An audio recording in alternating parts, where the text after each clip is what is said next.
o objeto interestelar 3I Atlas. É um visitante, né? Veio de outro sistema estelar e tem desafiado nossas classificações. E gerado discussões bem acaloradas, como a gente vê por aí, né? Algumas análises exploram cada detalhe estranho, até as ideias mais, exóticas, enquanto outras pedem mais calma, mais rigor científico. Exato. E a questão que divide opiniões é fundamental, né?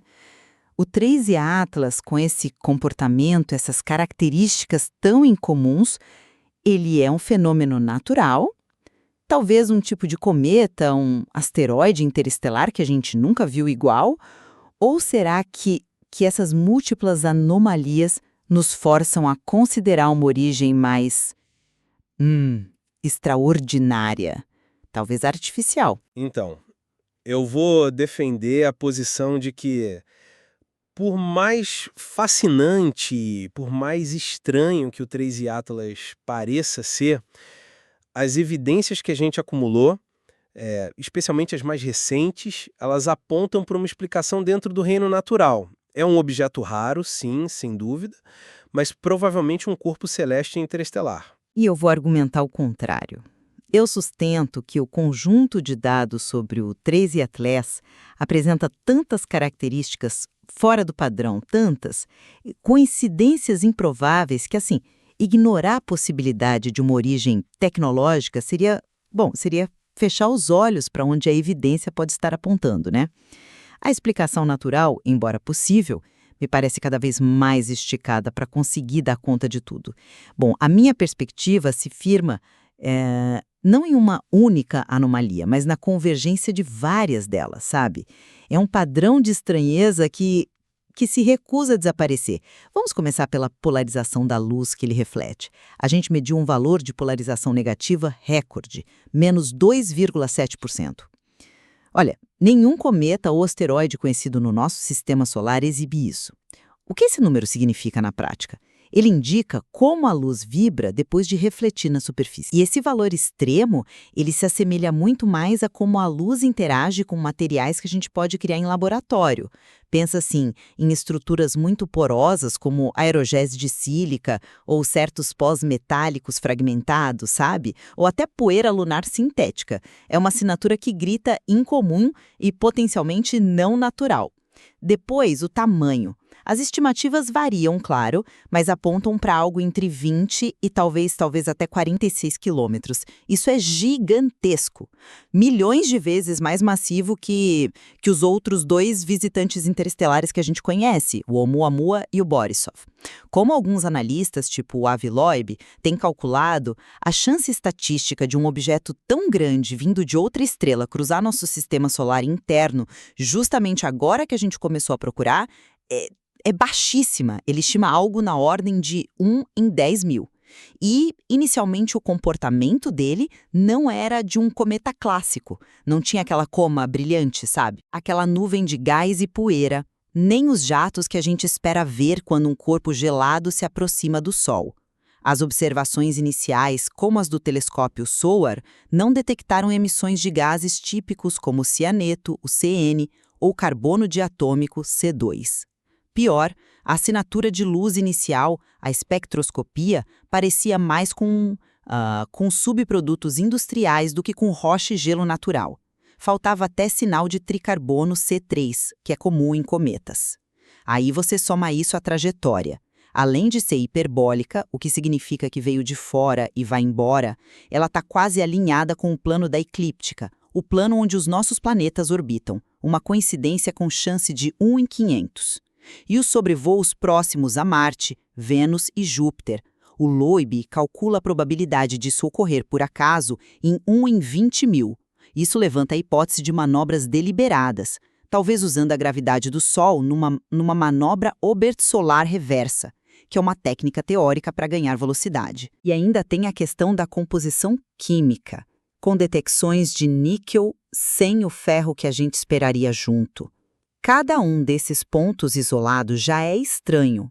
Todos juntos, para mim, é um cenário que exige considerar seriamente a hipótese não natural.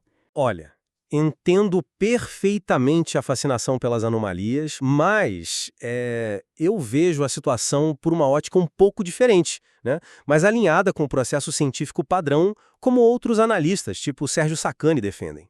O 3i Atlas é, sim, um objeto extraordinário, não há dúvida. Mas eu acredito que as evidências, quando a gente analisa com calma, aí à luz das novas observações, elas ainda favorecem uma origem natural, mesmo que seja um tipo de objeto interestelar que a gente nunca viu antes. Vamos analisar esses pontos que você levantou. Primeiro, atividade cometária. É verdade, no início ela não era óbvia, mas isso não é tão incomum assim, sabe? Especialmente para objetos que vêm lá do frio profundo do espaço interestelar. A atividade pode começar bem sutilmente, e de fato, observações posteriores feitas com instrumentos bem mais poderosos, como o Gemini Sul, o VLT lá no Chile, e os telescópios espaciais Hubble e James Webb, elas confirmaram a presença de uma coma, uma nuvem de gás e poeira tênue ao redor do núcleo. Detectaram especificamente dióxido de carbono, CO2, e radicais hidroxila, OH, que são produtos da quebra da água, ou seja, H2O estava lá sublimando. E também observaram uma pequena cauda, em forma de lágrima. A própria mudança de cor do objeto, de avermelhado para esverdeado conforme ele se aproximava do Sol, isso é um sinal clássico de atividade cometária. Essa cor verde vem justamente da emissão de CN e C2, os mesmos gases que você disse que estavam ausentes no começo. Isso indica que o cometa ligou, como esperado, né? A ausência inicial pode ser explicada pela distância maior do Sol ou talvez por uma composição que libera esses gases um pouco mais tarde. Quanto à polarização extrema de menos 2,7%, olha, inédito não significa artificial. Pode ser simplesmente o resultado de uma mistura de grãos de poeira e gelos, com propriedades físicas ou uma estrutura de superfície diferente de tudo que a gente já viu no nosso sistema. Talvez algo parecido com a superfície de objetos transneptunianos muito frios, como o Arrokoth, que a New Horizons visitou. Ou talvez seja um efeito de como a luz interage com partículas muito pequenas e fofinhas, como alguns estudos de laboratório sugerem ser possível com certos minerais e estruturas de poeira. Sobre o tamanho e as probabilidades, fazer estatísticas robustas com uma amostra de apenas 3 objetos interestelares, o Oumuamua, Borisov, 3i Atlas, é cientificamente muito arriscado. A gente não sabe qual é a distribuição real de tamanhos de objetos interestelares na galáxia. Talvez objetos grandes sejam mais comuns do que a gente pensava, ou talvez a gente seja apenas sortudo, né? Ou azarado, dependendo do ponto de vista. A trajetória hiperbólica é a definição de um objeto interestelar. O alinhamento com a eclíptica, embora menos comum que as inclinações do Oumuamua e do Borisov, não é estatisticamente impossível com uma amostra tão pequena assim. E houve uma certa, talvez, precipitação na comunidade científica, classificando ele como cometa lá em julho de 2025, antes de ter todos os dados. A ciência funciona assim, né? A gente propõe hipóteses e atualiza com novas evidências. A própria discussão mudou para considerar se ele não seria um asteroide do tipo D, que são conhecidos por serem muito escuros, ricos em matéria orgânica e podem sim exibir alguma atividade fraca vindo de outro sistema. Para mim, a explicação mais simples e que se encaixa melhor com o conjunto das observações atuais, incluindo a atividade cometária confirmada, é de um objeto natural raro. Mas essa explicação natural me parece cada vez mais Forçada. É como tentar encaixar uma peça quadrada num buraco redondo. Você fala em atividade cometária confirmada, ok, mas vamos olhar os detalhes. Por que essa atividade demorou tanto para se manifestar de forma mais clara se o objeto é tão grande? E por que ela parece tão tênue para um corpo desse porte se aproximando do Sol? Eu não descarto a possibilidade de ser uma emissão controlada, sabe? Talvez um sistema de camuflagem ou um gerenciamento de assinatura térmica e não a sublimação caótica que a gente espera de um cometa natural. E a polarização?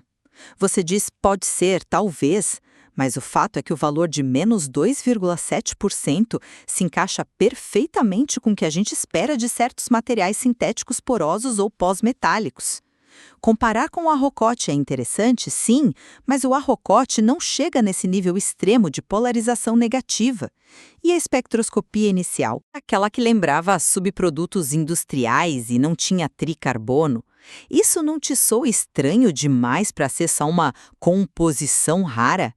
quantas raridades a gente precisa empilhar para justificar o natural, né? Mas aí você está selecionando os dados iniciais e as interpretações mais, digamos, exóticas, né? A ciência evolui.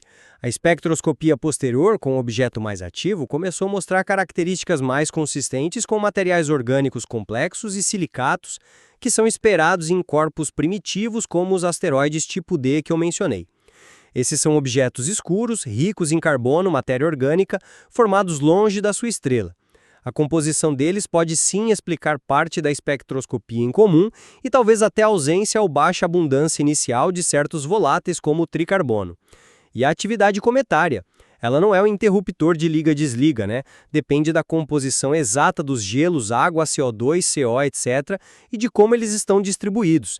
Um objeto vindo do frio interestelar pode ter uma crosta externa que precisa ser rompida ou aquecido o suficiente para a sublimação começar para valer. A detecção confirmada de CO2 e OH, água, pelo James Webb e a observação da cauda tênue pelo Hubble são evidências concretas de processos naturais em ação.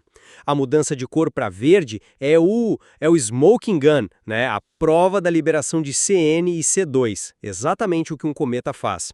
Quanto à polarização, sim, é extrema, eu concordo, mas atribuí-la a materiais artificiais é um salto muito grande. Por que não pode ser uma propriedade de agregados de poeira interestelar muito fofos e porosos, formados em condições diferentes das do nosso sistema? Nossa compreensão da física de superfícies de corpos gelados ainda tem lacunas. Invocar alienígenas antes de esgotar as explicações naturais, por mais incomuns que elas sejam, não me parece o caminho mais rigoroso. Rigoroso é considerar todas as hipóteses que os dados permitem. E os dados de trajetória e tamanho continuam sendo um ponto fundamental que a explicação natural tem dificuldade em engolir sem recorrer ao "ah, tivemos sorte". Eu retomo os cálculos de probabilidade do Loeb. A chance combinada de um objeto desse tamanho colossal, vindo de fora, entrar no sistema solar interno, quase no plano da eclíptica e ainda fazer sobrevoos planetários como os observados é ridiculamente baixa. Você descarta isso como estatística de n igual a 3, mas em algum momento a improbabilidade acumulada se torna um sinal. A gente não pode simplesmente ignorar que a trajetória parece conveniente demais, quase como se fosse planejada.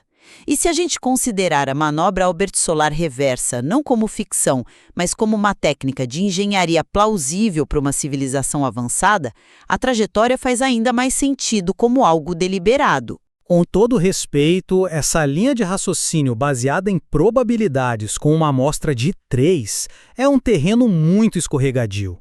É como tirar 3 bolinhas de uma urna gigante com bilhões de bolinhas de cores e tamanhos desconhecidos e tentar adivinhar a composição de toda a urna. Simplesmente não funciona assim. Os cálculos do Loeb são interessantes, claro, como exercício intelectual, mas baseá-los na nossa compreensão, que é limitada, da população de objetos do nosso próprio sistema solar, para inferir a população interestelar, é uma extrapolação perigosa. O universo é vasto, né? Eventos raros acontecem o tempo todo em escala cósmica. O fato de nós termos detectado apenas 3 não significa que sejam os únicos ou que representem a norma. A trajetória hiperbólica é o esperado. O alinhamento com a eclíptica, menos comum que os outros 2, tá certo, mas com n igual a 3 não prova intencionalidade. E o tamanho? Mesmo as estimativas de 46 km do Spherex podem ter incertezas se houver uma coma extensa confundindo a medição do núcleo real. A ciência deve se guiar pelo que a gente observa diretamente, a física e a química do objeto, como sua atividade cometária e espectro, e não por argumentos estatísticos frágeis que podem ruir com a próxima descoberta. Como Sacani costuma enfatizar, né? É preciso seguir os dados e ter cautela com interpretações bombásticas. A manobra Obert é teórica e exigiria uma tecnologia que a gente nem sonha em ter. Usar isso para explicar a trajetória é empilhar especulação sobre especulação. Entendo a cautela. Mas às vezes a cautela excessiva pode nos cegar para possibilidades reais, ainda que desconfortáveis. O padrão de anomalias é persistente. Não é só um ponto, são vários que se desviam do esperado. Talvez a explicação mais simples neste caso específico não seja a correta. Ou talvez a explicação mais simples seja que o universo é mais variado e surpreendente do que a gente imaginava, e que nossos modelos sobre cometas e asteroides, baseados principalmente em objetos do nosso sistema, precisam ser expandidos para acomodar esses visitantes interestelares.